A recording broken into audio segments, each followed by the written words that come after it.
Evening to everyone. Today we're going to read another two suttas.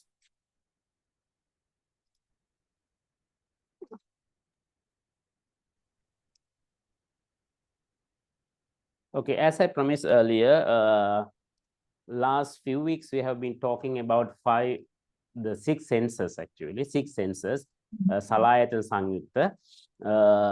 In Sangyutta Nikaya, there are main 6 chapters. So one chapter is Salayatana Sangyutta, which talk about the 6 sense bases, which is very interesting section, interesting point of view about how to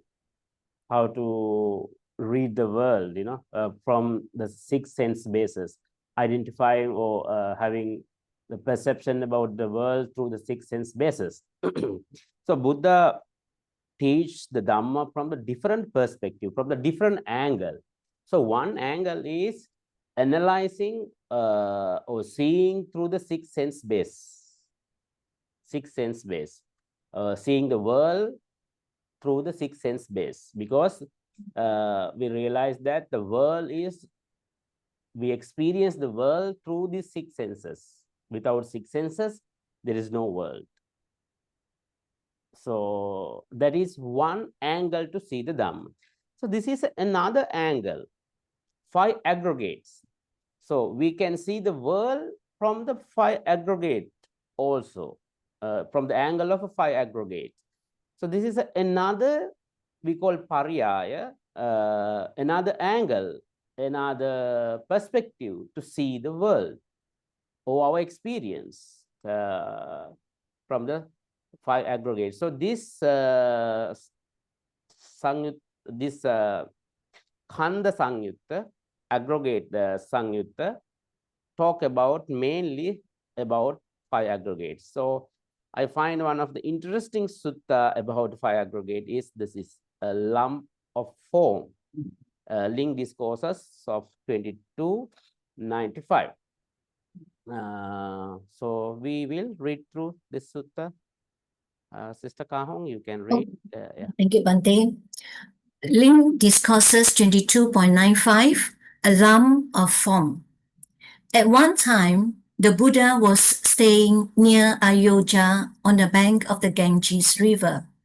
There, the Buddha addressed the mendicants. Mendicants, suppose that this Ganges River was carrying along a big lump of foam, and a person with clear eyes would see it and contemplate it, examining it carefully, and it would appear to them as completely vacuous, hollow, and insubstantial. For what core could there be in a lump of foam? In the same way, a mendicant sees and contemplates any kind of form at all, past, future, or present, internal or external, coarse or fine, inferior or superior, near or far, examining it carefully, and it appears to them as completely vacuous, hollow, and insubstantial.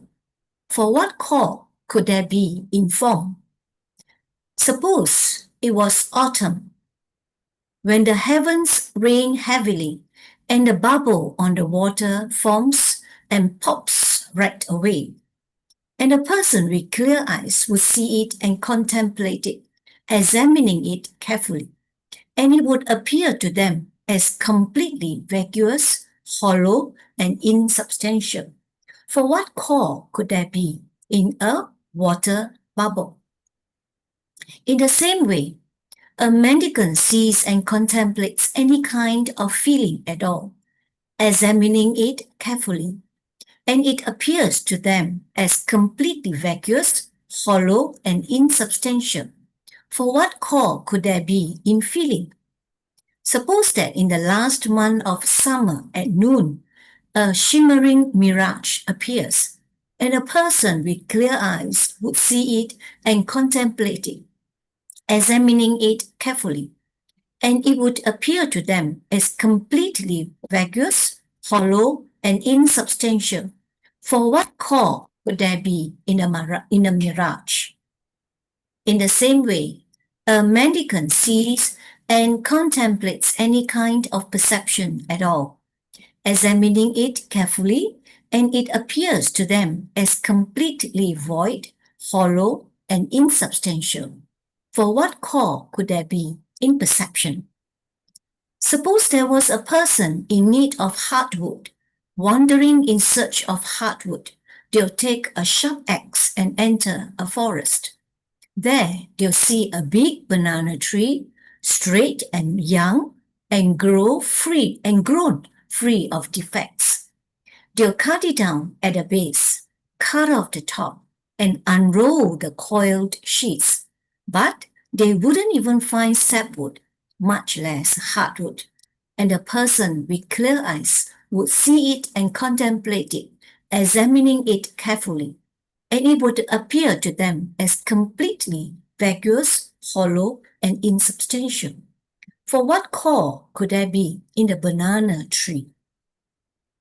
In the same way, a mendicant sees and contemplates any kind of choices at all, examining them carefully, and it appears to them as completely vacuous, hollow, and insubstantial. For what call could there be in choices?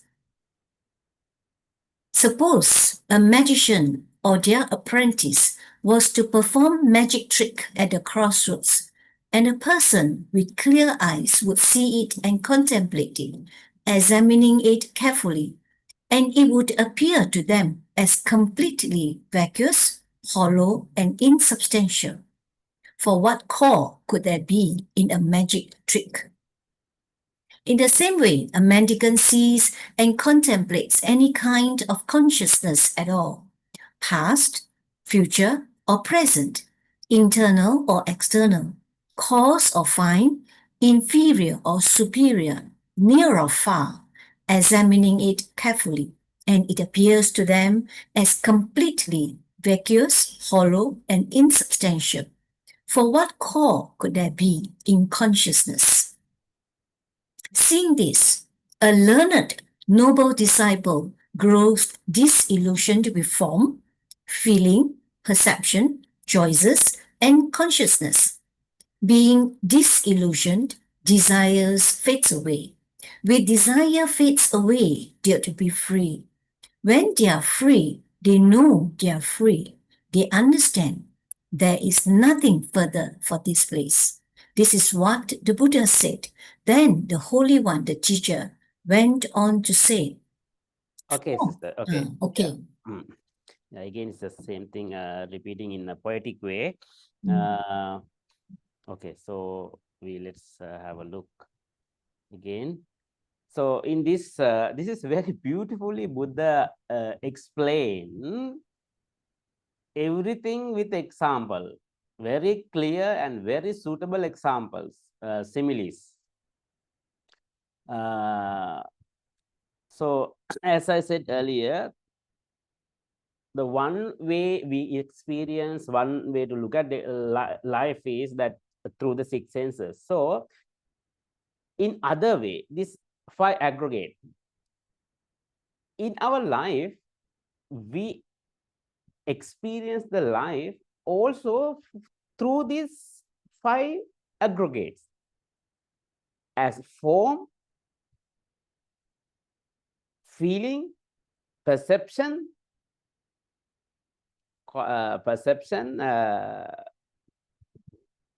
here it's mentioned choice. Sankara is let's say intention. I like to put it like intention or chetana, and consciousness. You know, when I say something, when you understand something, also through these five aggregates. When you see something, you also see, you experience five aggregates. Let's say I say mother. So when I say mother, you hear the sound of mother. So when I say mother, immediately the form, feeling, perception, intention, and consciousness, all these quickly appear. I mean that if you recognize something, when I say mother, you quickly recognize, and then you form a image of your mother, right? Image of your mother. So here the form is initial sound, because the form, there are 5 forms: form, sound form, smelling form, tasting form, the touch form, and thinking form. Form is initial input, the sound. Let's say here, when I say mother, it is the initial sound, and then sound, then they're arising the liking and disliking, either like or dislike. That is feeling. And then you recognize it. You give a name, you put the meaning to that, like you put a perception into that. That is perception. And you have intention. You have intention means that you have you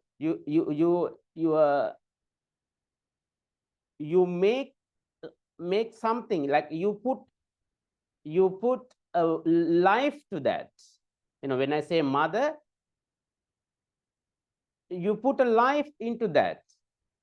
You make the mother, and you recognize, finally you consciousness fully recognize as the mother. But this one very quickly happened. This one even cannot differentiate.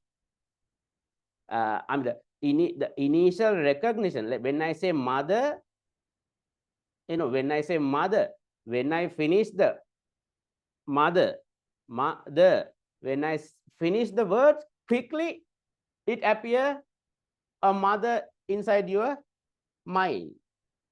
So you can see that it is very quick. It's very quickly appear, form, feeling, perception, chetana, intention, and consciousness. Rupa, Vedana, Sanya, Sankara, Vijnana. Rupa, Vedana, Sanya, Sankara, Vijnana. These 5 Pali words. In English, it is form, feeling, perception, intention, and consciousness.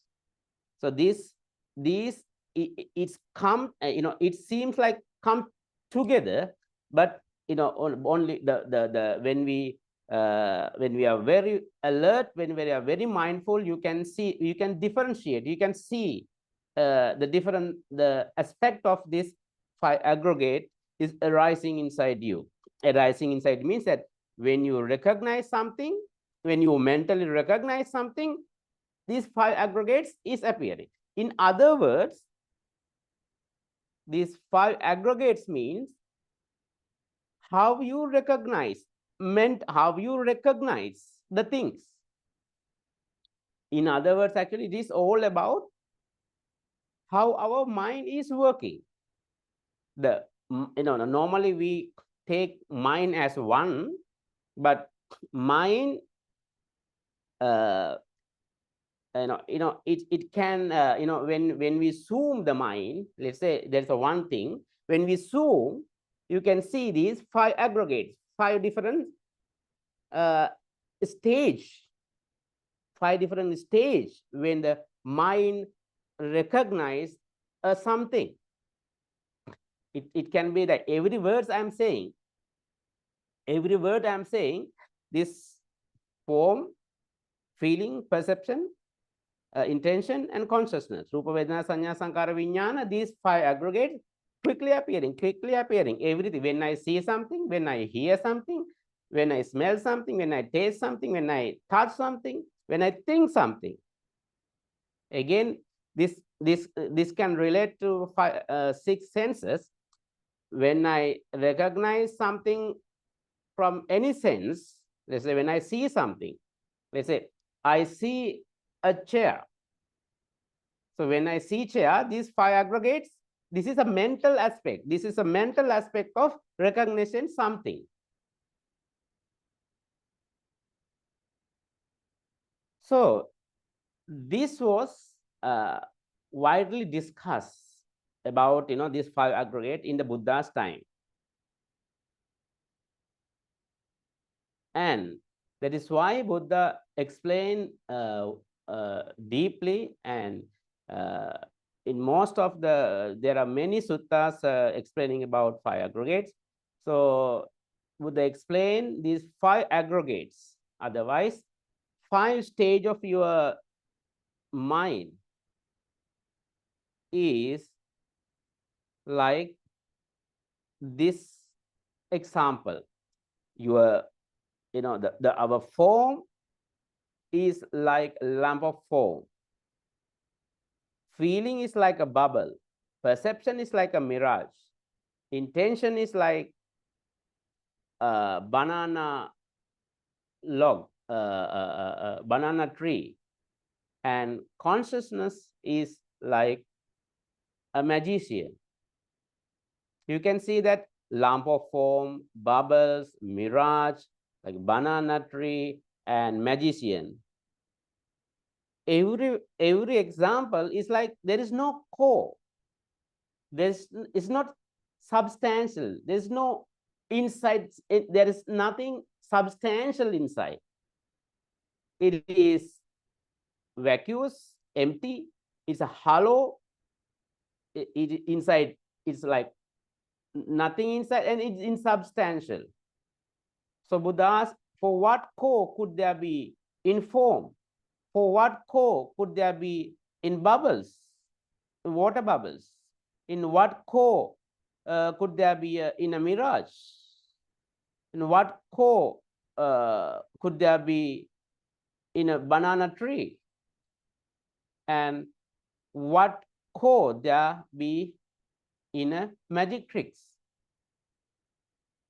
Okay, so let's see these five examples.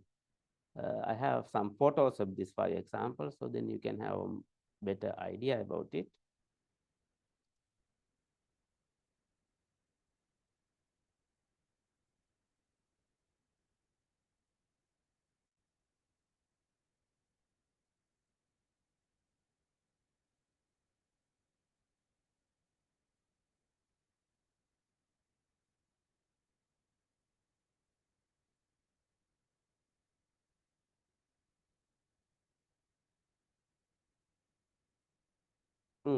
Can you see my PowerPoint? Can I? Okay, this is Yeah. a lump of foam, especially this left on your right side. This is a lump of foam. The small bubble get together, form a big lump of foam. And this is very suitable for our to describe the form, especially if the water is very clear. It is very difficult to find like this form. If the water is like dirty, you can see this kind of form. So you can easily you can find, or you can attach, or you can find very something like solid form, very visible form, when our mind is polluted. When our mind is very clear, naturally these forms fade away. And our mind is polluted with the defilement. You can see these form, and you can see this form very visible, and you can see this form as something very solid. But Buddha says this our our initial form, you know, when we see something, the initial form is like this bubbles, you know, this form, you know, in this form it's like a small bubble get together make this form. But even though it seems like there is a big there is something, you can crush it like this and you cannot find anything. It seems there, you can see something there, but actually each and every form is empty. And there are many forms, because when we see something, or not only one form, is there are many forms. When I say mother, it's not just a one form. Even when I say mother, it's like initially two sound, ma, the. Actually, even this ma also, there are many small sound. If you can see that, you know, one day I show you that about this the sound waves. When we make the zoom and zoom and zoom, the more zoom out, you can see that there are many lines, many like this line.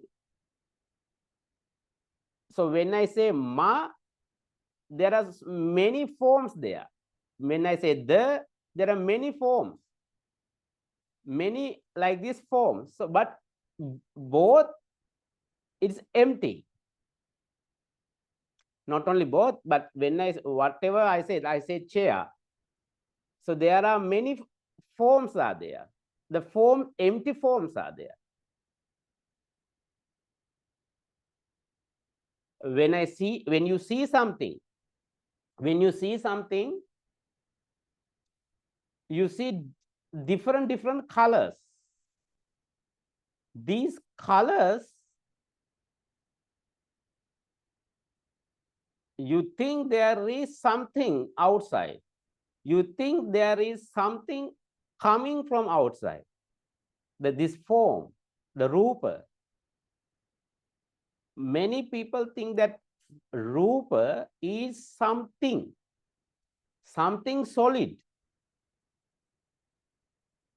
Many Buddhist people who study about the Buddhist philosophy also think that the form is something solid.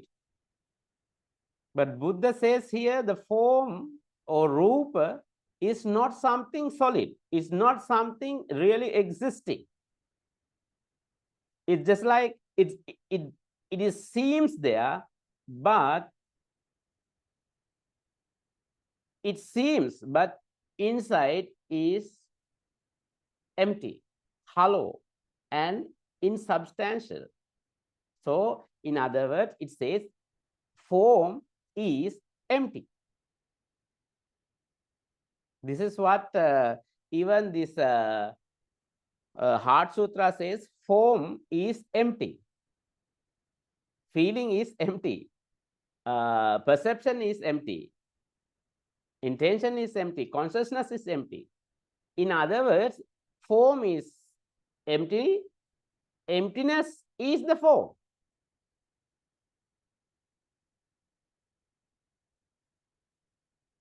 So this actually Heart Sutra also says the same thing like here. Heart Sutra also says form is empty. This sutra also says form is like a lump of form, which is hollow, which is empty, hollow, and insubstantial. So this is that example, lump of form. And this is feeling like water bubbles. It appear and disappear. Appear and disappear. And this also, there is no substance. Inside is empty, hollow, it's insubstantial. You know, you're feeling, you're feeling like you like something. Today you like. And tomorrow you don't like. Not tomorrow. Sometimes in the morning you like, in the evening you don't like. Before you eat ice cream, you like. After you eat few ice cream, you don't like. You like something, and another person don't like something. You see the beautiful, and tomorrow you see it is not beautiful. You see some, he's a good person, and again tomorrow something happened, you say, no, he's not good, he's a bad. And you see that you like sometimes you don't like. So your feeling is never a substantial, it's never something stable. It is always changing, and it doesn't have any core, because it's just a thought appear depending on the cause and condition. When the cause and condition is changed, and the feeling is changed. So it's like water bubble. That's why Buddha says a feeling is like a water bubble. Okay, and then Buddha says perception. Perception is like a mirage. Perception is like a mirage.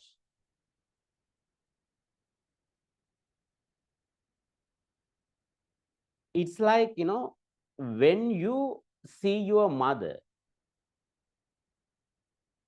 you have a perception, this is my mother. You have a perception, this is a mother, or this is a woman, or anything. Like basically the perception is you recognize, you have perceived as a mother. We think the mother is out there.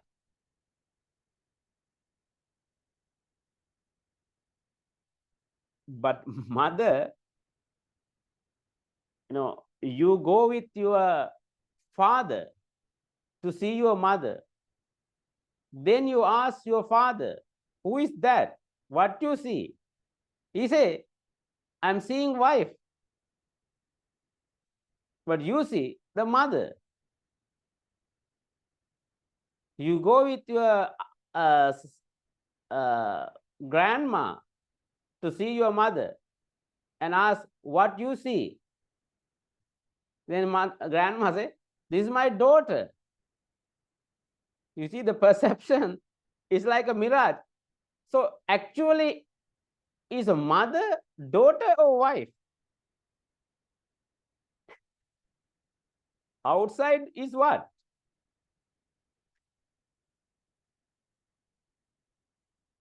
So Buddha says it's a perception. It's like a mirage. It seems like something out there. You see that this mirage, in this mirage, this car is going on the road, and when you from the far, it seems like water, and you can even see the reflection of the sky and the mountain also in the water. It's like very it's like very much, it's like a water, and you can see there is a water there from the far. If you go to the near to the mirage, then you cannot see the water there, but you can see the mirage from the far. Especially this one you can see in the desert, or in the flat road. You can see this, it seems like the water is there, but when you near to that, the water is not there. Same like, when you see the sky, you can see the clouds. It's just like it's a big big something, big entity, like big, normally we call it like a mountain of clouds. Clouds like something very solid. When you fly in the airplane, when you go near to these clouds, you can see actually when you go to very near, it's just like 1 feet away, there is no cloud. But from the far, it's something like very solid cloud.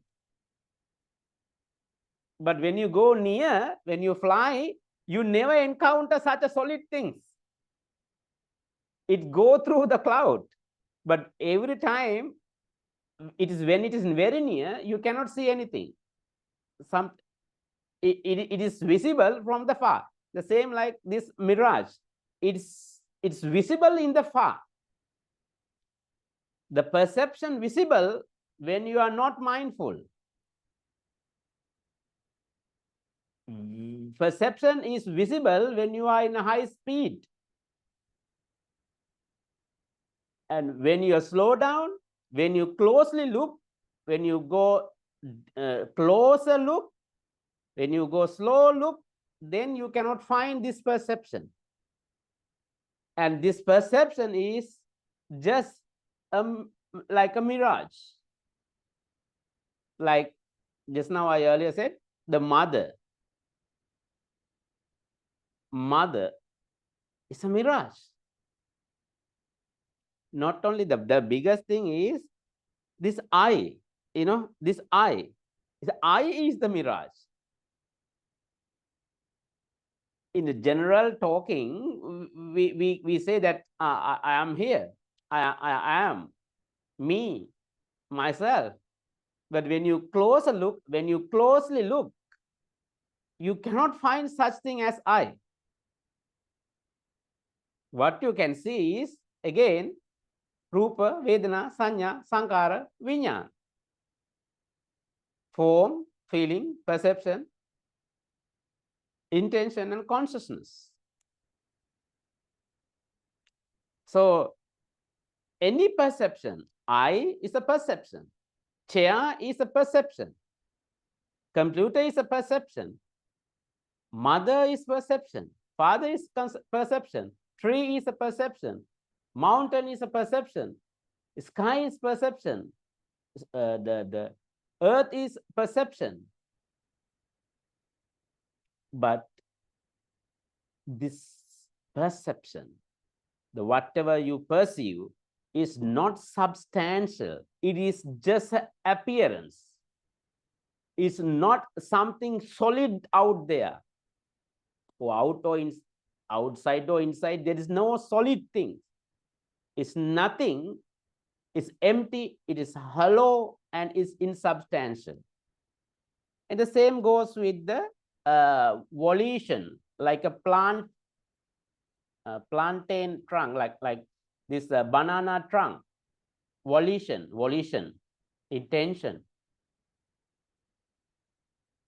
When you to make a karma, you need the intention, the real intention. When you see the mother, you must have an intention of the mother. Like, you have not only the perception, you have an intention, you have a volition, you have a strong idea or volition or intention. That is also just like any other thought process is empty. When you take out, when you closely examine, it's just like banana trunk.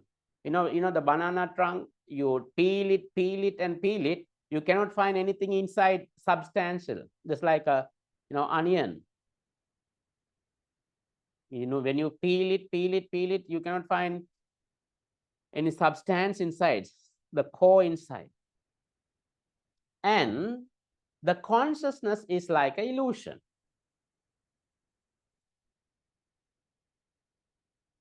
What do you see here?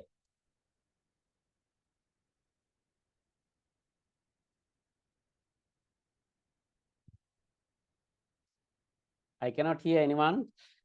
How many of you see the bird head? Bante, right hand side is a bird, left hand side is a rabbit head. Yeah. But you see the bird from the left hand side also? You see, and then you can see. When you see a bird, you can see bird. When you see a rabbit, you can see a rabbit.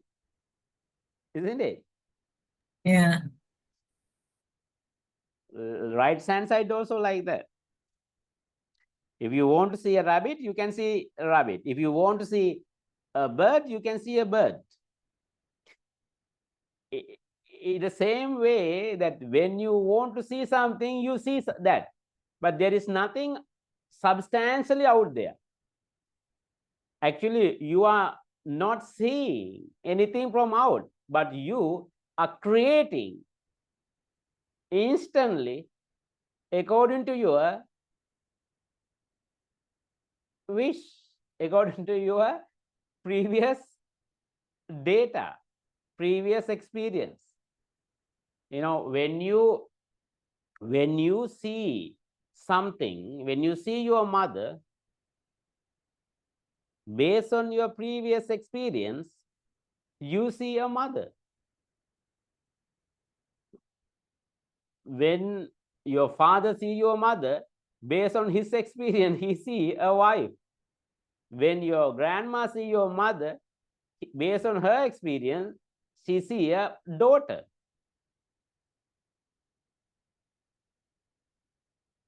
So you see what you want to see. If you see what actually is, then what would you see?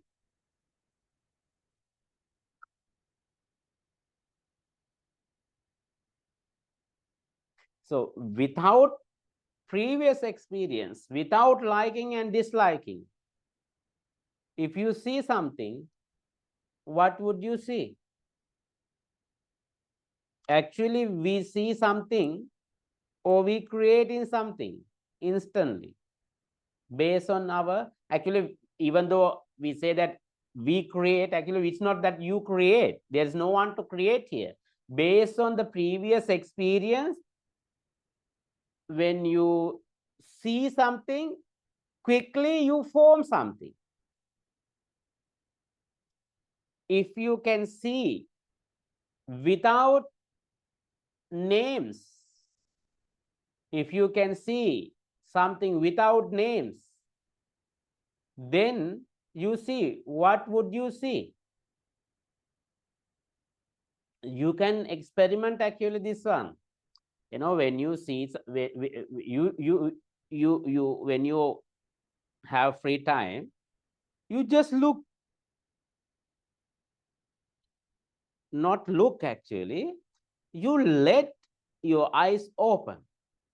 And first you can recognize when you see, you know, when you see like this,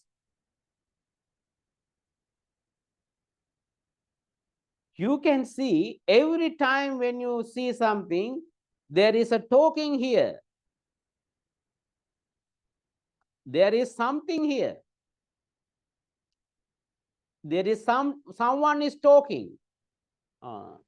This wall, curtain, again wall, this white wall, is a lights, the bed, pillow. It's like that. It's very subtle way. This one is talking. The mind is talking. So you can you recognize this one, and then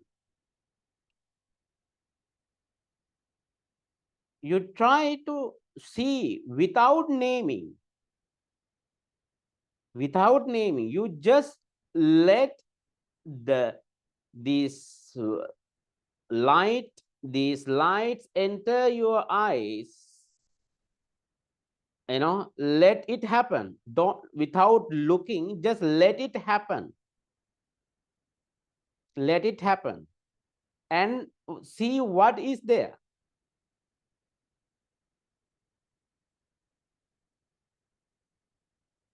And let the sound goes to you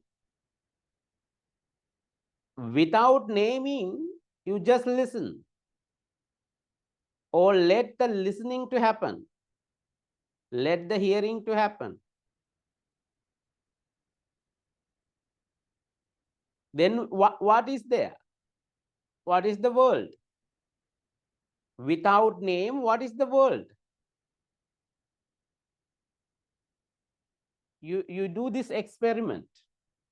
So then you can know yourself about this. And this is clearly a process. Unconscious process is ongoing. And not only this unconscious process is ongoing, and then unconsciously I attach to every form, every feeling. I claim I am the one who see, I am the one who feel, I am the one who like or dislike, I am the one who perceive, I am the one who have intention, I am the one who recognize. So your 5 aggregates become 5, the pancha skandha become pancha upadana skandha. Upadana means every aggregate you claim as it's yours, which is not yours. These things are happening. Rupa appearing, according to that rupa, the feeling is appearing, according to the feeling, your perception is appearing, according to the perception, the chetana, the intention is appearing. Based on all these things, the recognition is appearing, consciousness is appearing. Again, this consciousness become the cause for the next recognition, next form, feeling, perception, and consciousness. Then again, it become cause for the next rupa, vedana, sanya, sankara, vijnana. The like this cause to this cause to this cause to this cause to this, again this cause to this cause to this cause to this cause to this cause to this, again going like this. Because of this cause, this effect is coming. Because of this effect become cause again, and then this effect coming, and then it become cause, and then this effect coming, like this, going again round and round and round and round. This rupa, vedana, sanya, sankara, vijnana, again and again and happening. And not only this happening, because of not knowing this one, you claim, you attach this form, you attach to feeling, you attach to perception, you attach to intention, you attach to consciousness. That is how entire mass of suffering is arising, because then you create a person here, and that person is now trying to control this automatic means this mechanism, but you never ever able to control this mechanism, and then you experience suffering. Because when something is impermanent, you want to make it a permanent. When something is impermanent by inherently, it's a permanently impermanent, now you're trying to make it permanent, but it is permanently impermanent. So you're trying to make something permanent which is already inherently impermanent, so then you definitely experience the suffering, because it is a futile. And this whole process is outside of any person control. You cannot claim form is yours or form is me. Form This form is not I. This form is not mine. This form is not myself. Feeling, perception, intention, and consciousness is not someone. It's not belongs to someone. It is happening. So, not knowing this one, impermanent and suffering and non-self, you again and again attach to these 5 aggregates as me, as mine, as myself. I am in the form. Form is in me.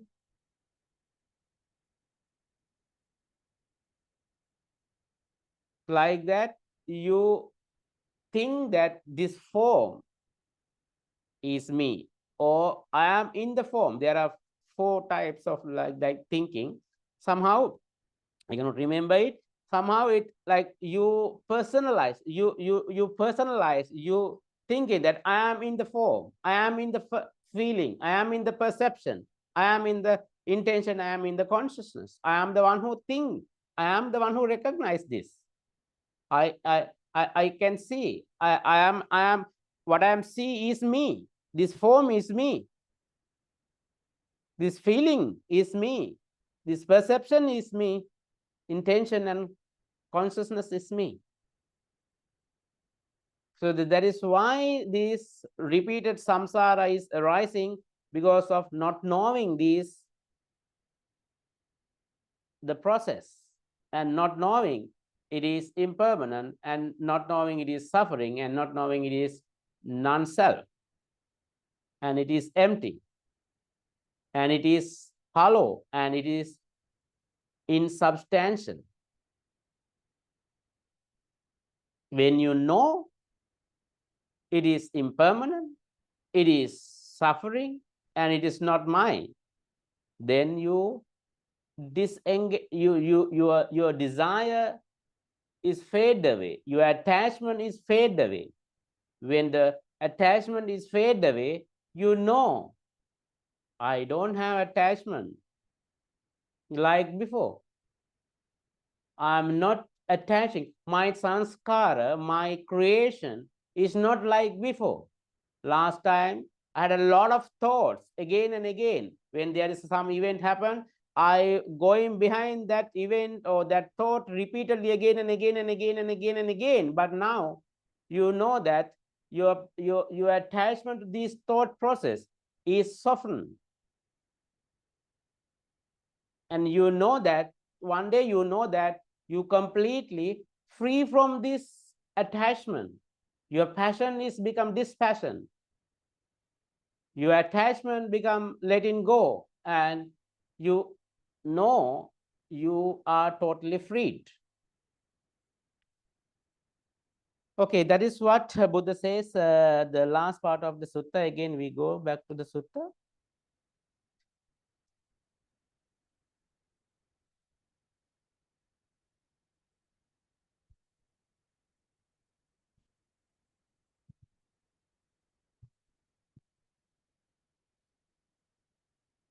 Yeah, seeing this, the seeing this means seeing your own mind. Seeing your own mind. So closely looking. So now Buddha says your mind is empty. Your mind is something insubstantial. It is hollow. It is empty. So now you have to see. You have to see. You have to observe. You have to carefully mindful about your mind. Your what's happening to you. When you're seeing this, the learned noble, learned means that you already learn about this one. You already learn about this process. You already learn that this world is empty. You already learn about the empty process. Noble disciple grow disillusion. Now, earlier you was illusion. Once you see it, you are disillusioned with form, feeling, perception, choices, and consciousness. Being disillusioned, Desire is fade away. Who to have a desire? You see that there is no inside, there is no outside. Everywhere is form is empty, feeling is empty, perception is empty, consciousness is empty, intention is empty. So being disillusioned, desire fade away. When desire fade away, they are freed. When they are freed, they know they are freed. They understand there is nothing further for this place. Then you will understand, I have nothing to do. I have nothing to go, nowhere to go, nothing to do especially. And this is that itself, this is that, this is it. That is what the Buddha says. Then the Holy One, the teacher, went on to say, sister, again, you can see this, again, once again, you, Sister Kahong, read this, then you can have Okay. refreshed what the Buddha says. Okay. So this is what the Buddha said. Then the Holy One, the teacher, went on to say, form is like a lump of foam. Feeling is like a bubble. Perception seems like a mirage. Choices like a banana tree. And consciousness like a magic trick. So thought the kinsman of the sun. However you contemplate them, examining them carefully, they are vacuous and hollow. When you look at them closely, concerning this body, he of vast wisdom has taught that when three things are given up, you'll see this form discarded: vitality, warmth, and consciousness. When these leave the body, it lies there tossed aside, food for others, mindless. Such is the process. This illusion, this lament of fools, is said to be a killer, for no core is found here. An energetic mendicant should examine the aggregate like this, with situational awareness and mindfulness, whether by day or by night. They should give up all yoking and make a refuge for themselves. They should live as though their head was on fire, aspiring to the state that does not pass. I think you get the the emphasis of the what the Buddha says, that the nicely and very beautifully said what everything you need to know. Actually, just this sutta is this one sutta is alone enough for all our practice. And this says like the energetic mendicant. Here, and mendicant means not only the monks or any person who is in the forest, anyone who want to free from suffering. So energetic means the one who really want to free from suffering, and someone who really want to end the suffering should examine the aggregates like this, with situational awareness. Every situation awareness, the every situation here. Situational awareness means the awareness of every situation in day-to-day life. When you when you are working, when you are in a temple, when you are cooking, when you are normal in that at home, everywhere you are aware about this. So here is nothing to do is special thing. Just be slightly, while focusing outside, give a little light to here inside, just little focus to here, and see what is going on inside here. And mindfulness, whether by the day or by the night, day and night, they should give up all yoking and make refuge for themselves. They should live through their head was on fire. They should live as through their head was on fire. Actually, our head is on fire. When we are not mindful, our head is on fire. We are burning, aspiring to the state that does not pass. Aspiring to the state that does not pass. So the one someone whose hair is on fire, Now he not wait. He don't say that, okay, let me experience this, let me enjoy this, let me do this and that, and then I will I will find my head is already in fire. I'm not waiting to stop the fire anymore. No excuses. Actually, what this one says is you have to find the truth first. This not asking you the whole your life do something, but you have to find the truth first. You have to find what is really happening here, whether really whether it is really something is there to substantial. Is there anything substantial? If there anything that I can desire for? Is there anything that I can have aversion or illusion? Whether is there anything here or out, inside or outside? Is there anything that I can cling? I have to really cling to or really have aversion to avoid? Is there anything to avoid? Is there anything to attach? So you really have to examine, and you have to make sure, otherwise your whole life is in suspicion. You don't know where you're going, and you have a lot of fear for the future, especially about death and after death. So make sure what is really here, what is who really I am, what is really here, what is this world, who is this me, who is this I. So make sure, and until you make sure, you have to pay special attention to this, and you have to have a really energetic means you have to have energy to be watchful, be aware about this, to get clearly see what is happening here. You need energy not only to do something, but just keep aware about this. You need energy not to be caught by the Mara, caught by your mind, because mind or consciousness is like a magician. He creates something which not exist. He creates a lot of magic tricks. So you need to get clarified. What is this magic trick? Is it real, or is it just a trick? I always get fooled. Once you know the tricks, once you get a full picture, and after that doesn't matter. After that you can keep watching, you can enjoy, or you can choose after that whether to enjoy or whether not to enjoy.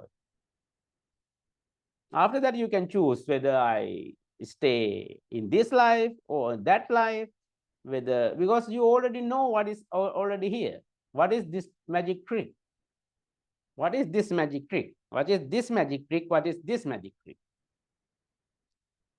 So you must have this energy to be aware all the time, to examine what is really happening here, just like someone who is a fire on their head. Okay, so with that, let's go to the next sutta. I think next sutta is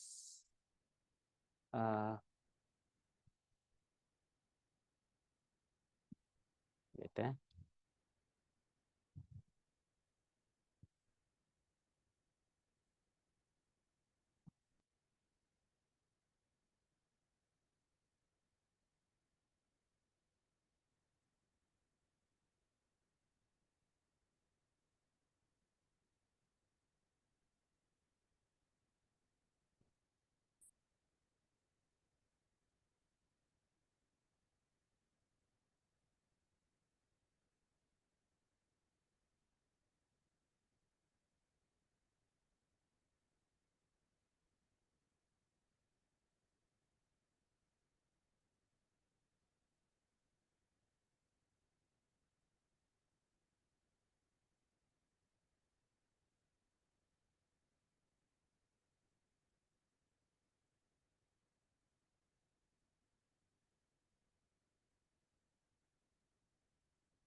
Tutakam, can you read?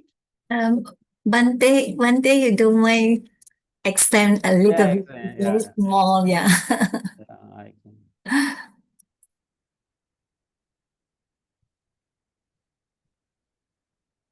I read from here. Yeah.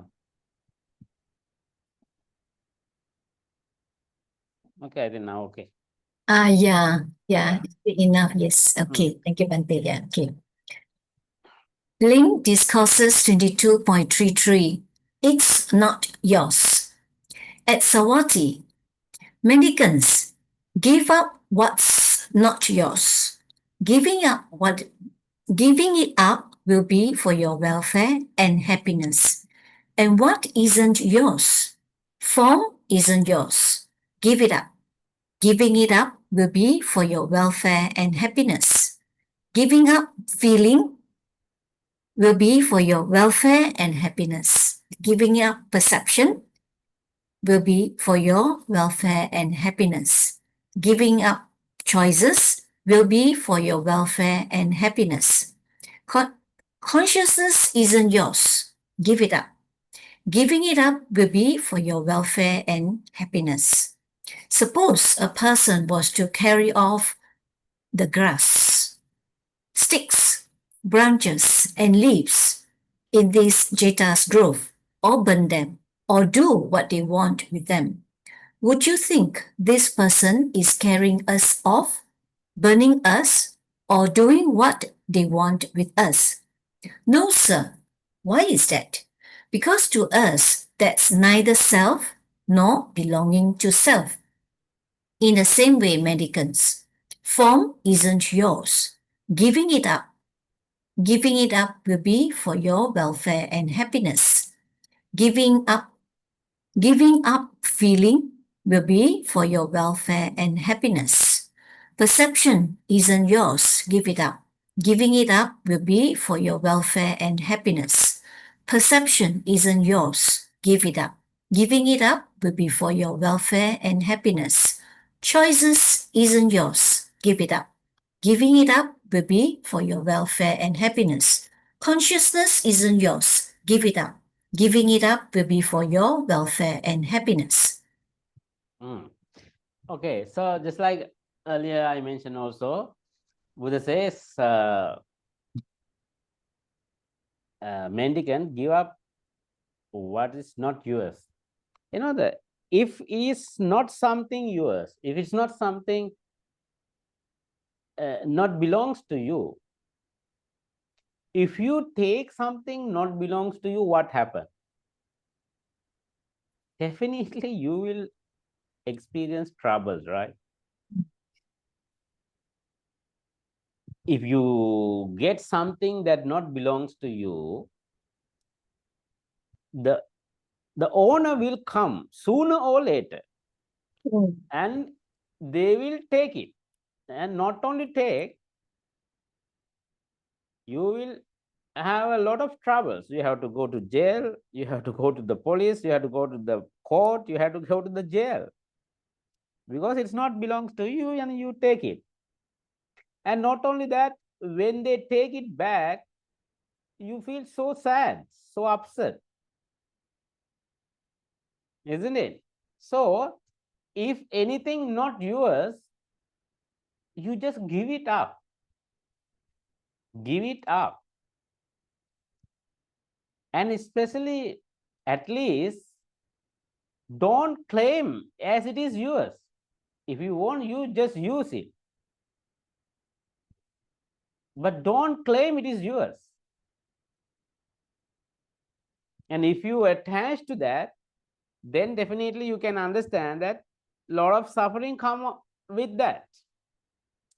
So, and what is not yours, and giving it up will be your welfare and happiness. Giving it up, not claiming ownership, or mentally giving it up will be your welfare and happiness. And what is not yours, form is not yours. Here is not it's not I see in form. the form appear due to cause and condition. That I call I am seeing the form. This is the wrong perception, wrong view that, when there is the form is appearing. Let's say there is a seeing. It's not yours. It's not you seeing. Now you see something, right? Everybody you can see. It's not you seeing. This seeing is appearing. For that you say, I am seeing. It is something. Let's say there is something and you say, oh, it is mine, but it's not belongs to you. Let's say there is a road. You going on the road and you say, I am going on the road, so it belongs to me. So this road belongs to me. So then you don't allow other people to use the road, and you say, no, this is mine. It's something very, it's funny, right? A ridiculous action, right? You use the road, but it's not belongs to you. It belongs to someone else. If you claim that road is yours, you get a lot of troubles. So this seeing is appearing. This seeing is appearing. It's not you seeing. I mean that there is no here a you to see, but the seeing is appearing. But mind, the magic tricks, the consciousness, the one who do the magic trick, he's saying, you, the one who see this, you are the one who see this form. You are the one who seeing chair. You are the one who seeing the computer. You are here and you seeing it, but there is no such evidence for that. Is it just a mere claim only without any substance? There's no evidence for that. It's just a illusion, idea, because of the magic tricks create that such feeling, you seeing the form, and that form belongs to you.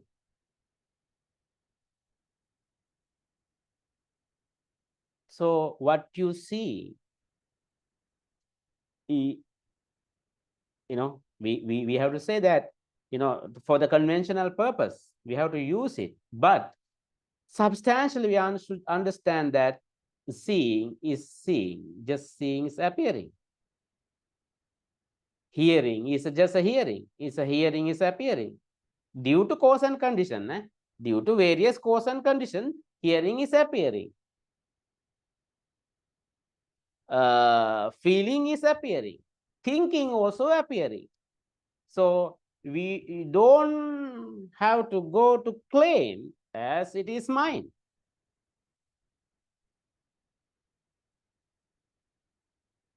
So Buddha says, form is not yours. This form, this seeing is not yours. This hearing is not yours.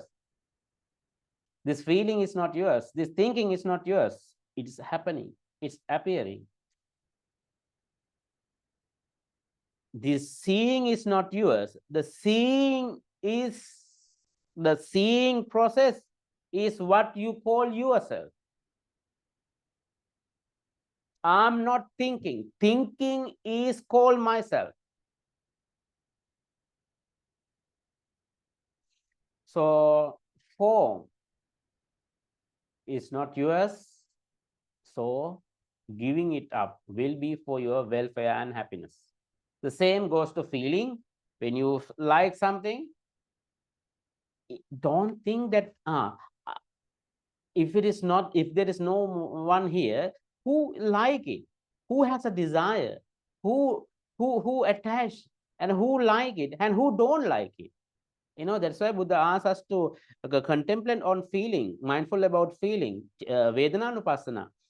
This feeling appear based on your previous experience. Is not independently appear.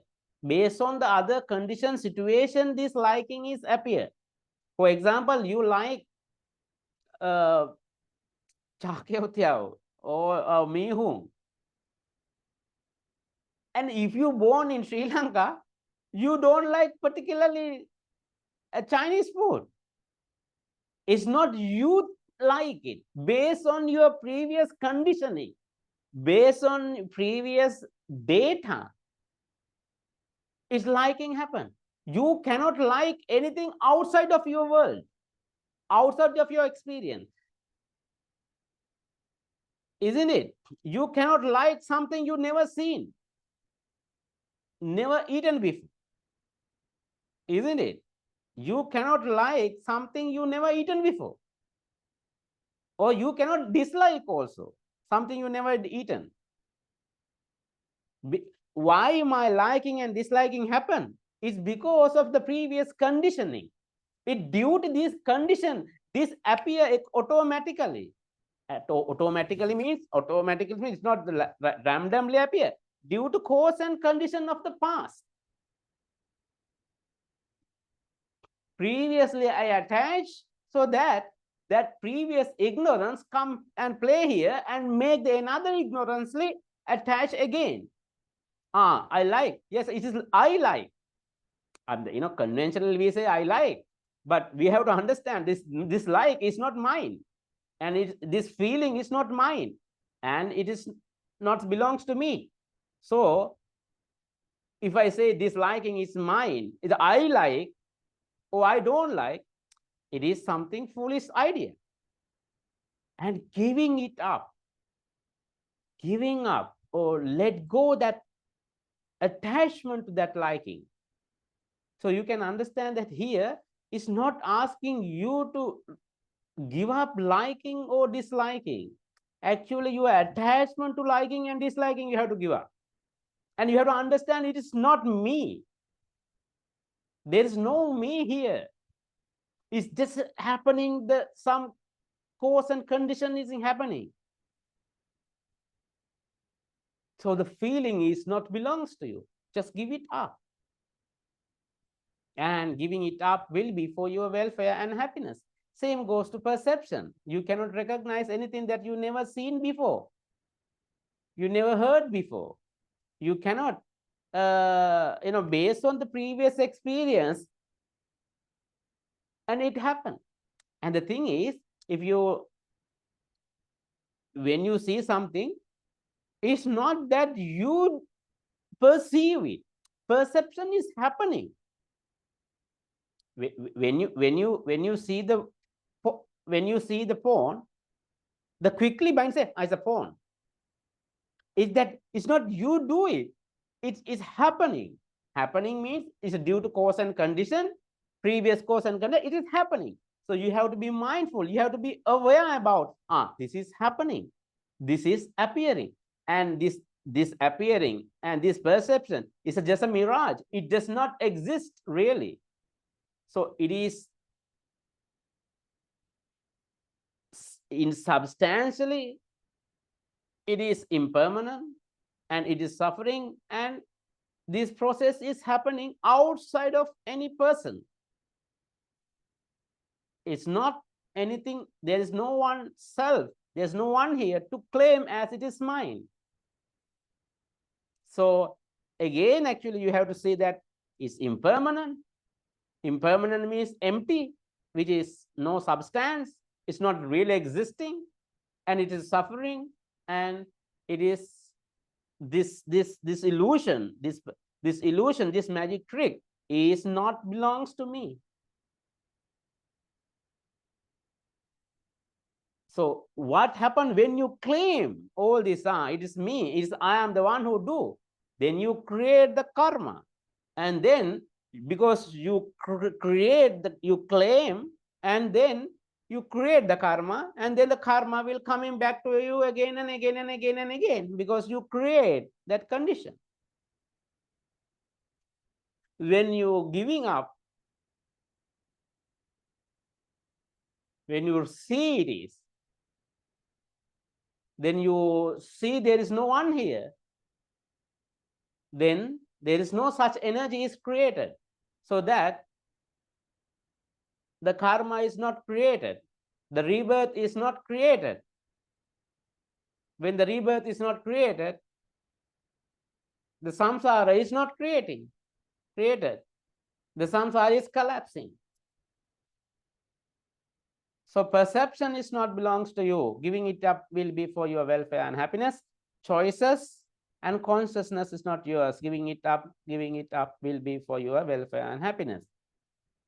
So Buddha give here a kind of example. When the monks are in the Jeta, in the Jetavana monastery, somebody come and take some grass, stick, and branches, and the leaves in the Jetas grow, or burn them, or do what they want with them. Would you think this person is carrying us off, burning us, or doing what they want with us? So when someone is here, especially this example is suitable for the monks. The monks living in the Jetavana monastery, but someone come and take something from the Jetavana monastery, they don't feel like very hurt, because they're not claiming the ownership of this place. They're just living there. But this one is maybe different from the normal people condition. Everything in your home, you feel everything belongs to me. But actually, nothing belongs to you. Actual thing is nothing belongs to you. So this monk says, no, sir, why is that? Because to us, there is neither self or belongs to self. It's not me or it's not belongs to me. In the same way, mendicant, form is not yours, give it up. Giving it up will be welfare and happiness. Same goes to feeling, perception, choices, consciousness. So it's giving it up will be for your welfare and happiness.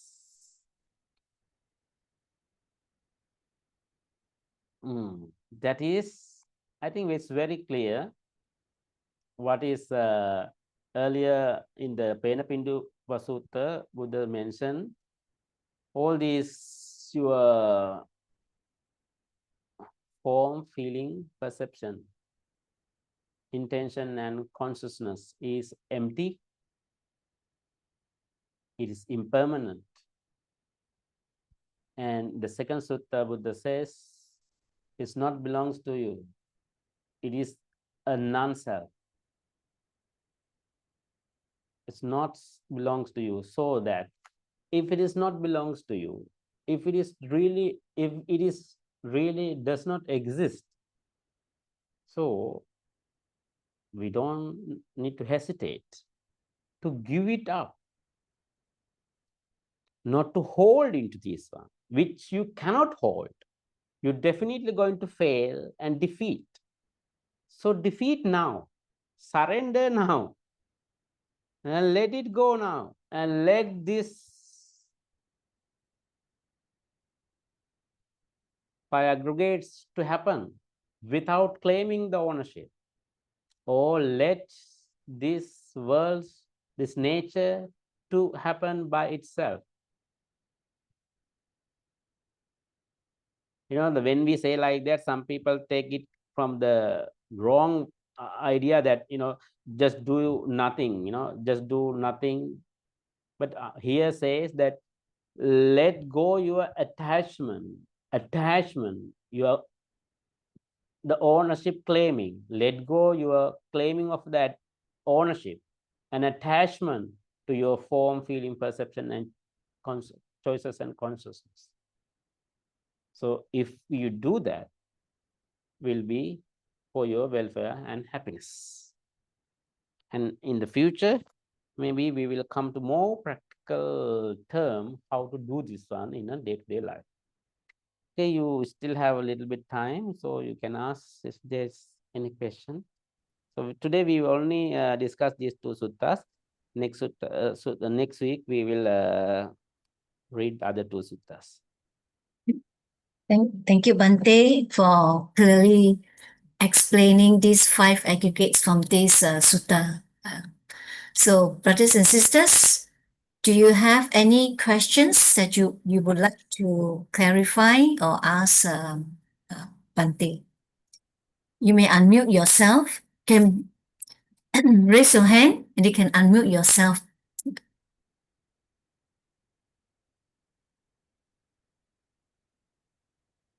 Any brothers and sisters would like to raise any questions?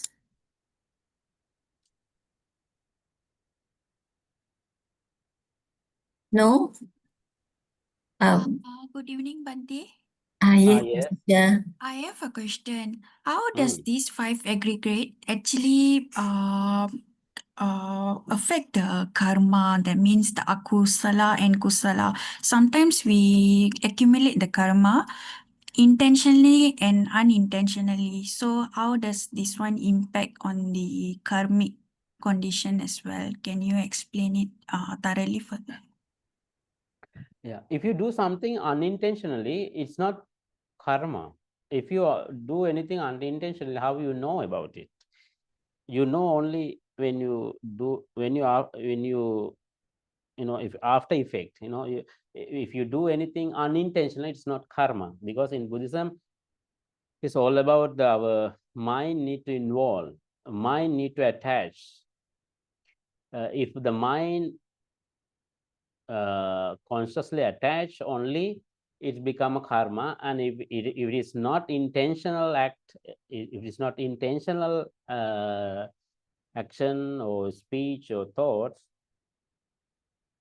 then it's not karma. It's not produce a karma. Karma is produced only when you have an intention. And here, how the 5 aggregate effect to the karma is, when you attach to these 5 aggregates, when you claim ownership to these 5 aggregates, not knowing the real nature of the 5 aggregates, then it creates karma. Here, the very first thing is, why create karma is because of the avijja. Avijja is not knowing these 5 aggregates. It's not belongs to you, and it is inherently empty, and it is that attachment to this is the one we call suffering. So when we have ignorance or avijja, or not knowing the real nature of these 5 aggregates, we clinging to that, we attach to that, we attach to form, feeling, perception, intention, and consciousness. When you do anything with attachment, when you do with anything with attachment, when you think anything with attachment, when you speak anything with attachment, then it creates the karma. So here you can understand that to attach to those 5 aggregates, you must have intention. You actively means that you consciously attach to these 5 aggregates, then only it creates karma. If it is happening out of your awareness, out of your, the attachment, then it's not create karma.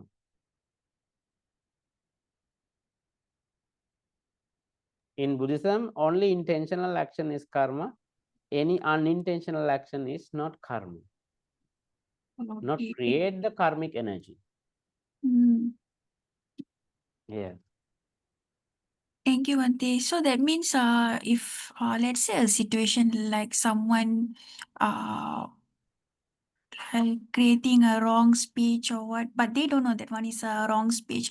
Unless when we learn Dhamma, we discover it, then we got to know, oh, this one is the wrong speech. Supposed to not to do this, but you have to do this. So after I'm knowing what is the kusala and akusala, so then only the karma creates something like that, Amante. No, whatever happened in the past, we don't have any control over that. Let's say last time you don't know it is wrong, and now you know it is wrong. Yes, something Yeah, like that. yeah. So you cannot do anything about it. But not knowing it is wrong is not excuse. For example, even in the law also, it says that you're supposed to know all the laws, right? Whether you know the laws or not know the law, if you break the law, you're liable, right? In the normal country law also like that. You're supposed to know all the laws. And in the same way, whether you know it is wrong or not, it doesn't count. What is count is when you do that particular action, what is your motive? If your motive is greed, hatred, or a delusion, then it creates a karmic energy based on that intention. Based on that intention. If you do that one with the with the more greed or desire, then you get in proportionate to your desire, you get the same karmic energy. Kind of, it creates some karmic energy. When you say something, every action, every speech, every thought create a kind of energy. It uses some energy and it creates new energy. So that energy depend on our intention. For example, I give some food to someone with love. So it means that I create some energy, means that I create some kind of data that I like to give foods. That means you like that giving food. So you create kind of data to receive so that data will recurring again and again. So as a result, that data again recurring in the future again and again, based on the intensity of your that moment, your mind, you create the maybe lesser energy. I mean, the less powerful energy or more powerful energy. Based on that, it will bounce back again and again when the condition is right. So karma is actually kind of new data creation based on your intention. It's not done by any outside agency, or it's not done by any particular person. It creates a kind of energy.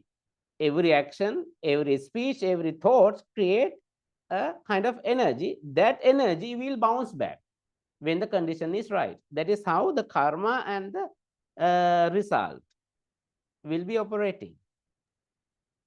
Understand, Bhante. Thank you so much, Bhante. Thank you. Thank you, sister. Thank you, Bhante. Any other questions? Hi, Bhante. Good evening. Brother Danny, yeah. Yeah, so based on the same analogy, if a mom and a child, so let's say the mom wants to teach the child a lesson, smacks the child with good intention. I mean, you want to teach the child a lesson. So is that good or bad karma? Again. Sorry, again, I didn't hear you properly. When the Okay, mother, so when a the- mom and a child, a mom and a child, and the mom, wants to teach the child, a lesson. Let's say for doing something wrong. So she smacks the child, but with good intention. So would that create good or bad karma? If it's good intention, it's a create good So it's the karma. intention, right? Yeah, it's all based on intention. But the Not thing the is action, here, right? but the thing is here, mother overall intention is good, but mother get angry that time. Correct. That anger is very personal, and it is real anger. It's not that we can do like this. We can show the anger, but not really get angry. At the same time, we can really get angry. Of course, it will be shown. So if you just show the anger to the child because you want to correct your child, but you will not really get angry. But if you really get angry, at that moment you create an energy with anger, means that you want to hit. You mean that you personalize it. You attach to that that moment. You attach to that anger. So even though your overall intention is good, but if you really get angry, it creates the simultaneous reaction. Based on your thought, it creates the same energy, and that energy will bounce back again and again when the condition is right. Okay, clear. Thank you, Bhante.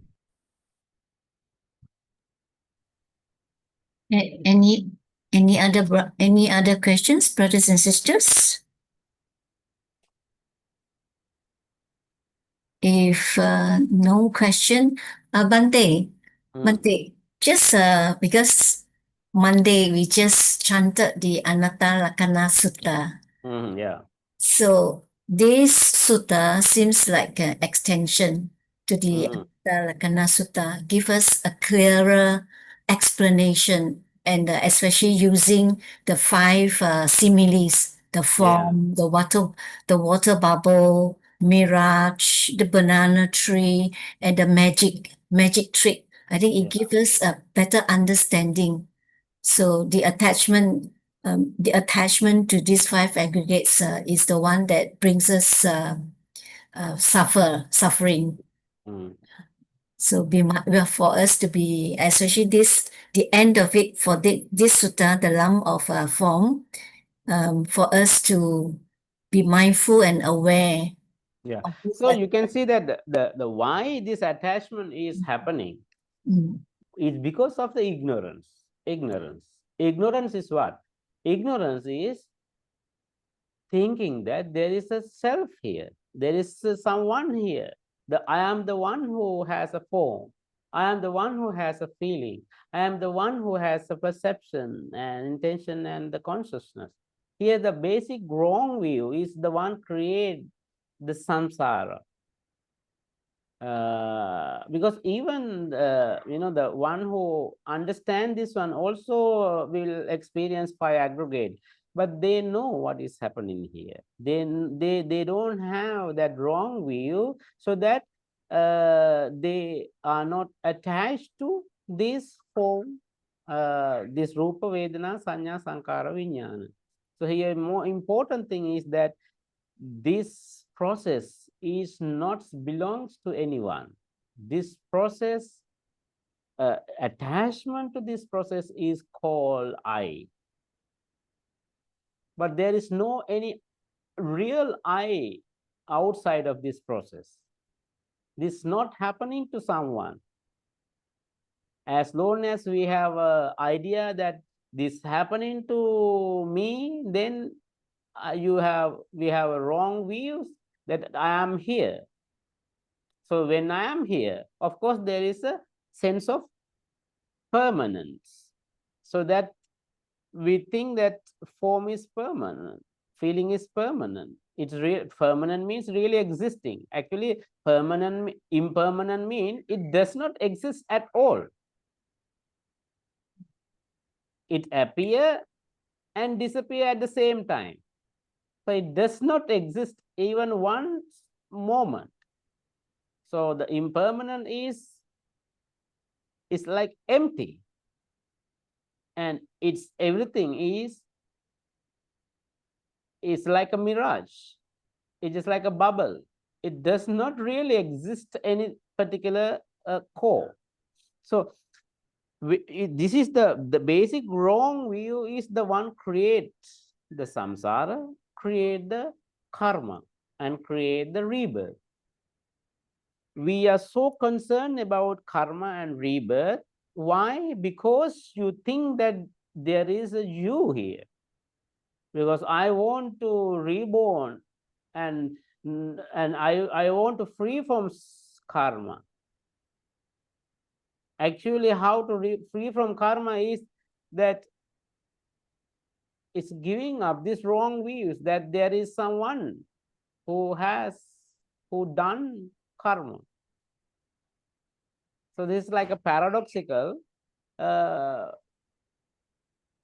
Here, the basic wrong view, we have to understand that there is this phi aggregate is not happening to particular person.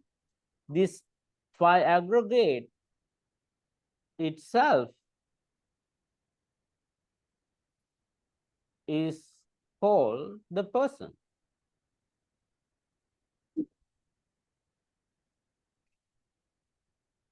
So this need to understand, this need to sometime this one need to understand by practical means, not just by thinking, when you thinking again, again you attach to that. So in the future, maybe we will do more practical things, practically see this one.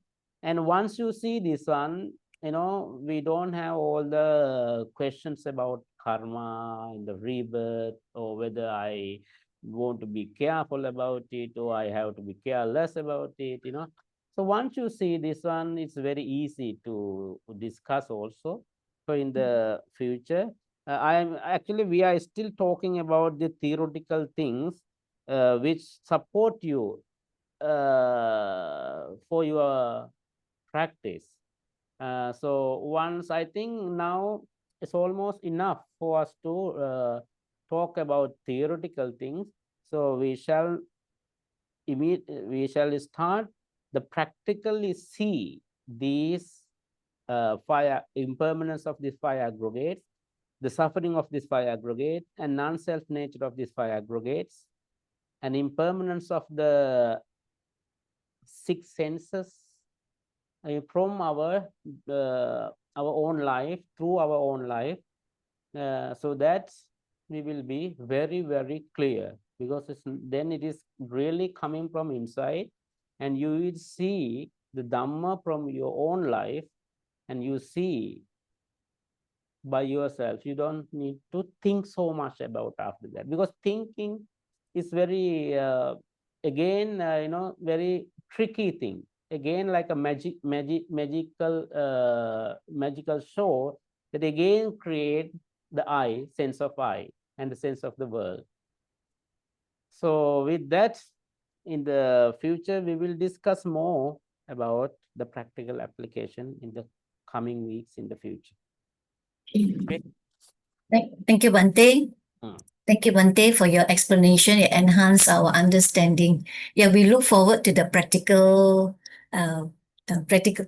classes. Yeah. Okay. Thank you, Bhante. So thank you, brothers and sisters, for attending this Sutta study class. So we thanks Bhante, and we say sadhu 3 times to Bhante. Sadhu, sadhu, sadhu. And we invite Bhante to lead us in sharing of merits. Okay, we share merits to all the devas and all the departed relatives. Akasattha ca bhummatta devanaga mahiddhika punyantang anumoditva chirang rakkantu lokasasanam chirang rakkantu desanam chirang rakkantu mang parang. Idang me ñātinang hotu sukita hontu ñātayo. Idang me ñātinang hotu sukita hontu ñātayo. Idang me ñātinang hotu sukita hontu ñātayo. Imina punya kammena mame bala samagamo satang samagamo hotu yava nibbana pattiya. Idang me punyang asavakkaya vahang hotu sabba dukkha pamunchatu.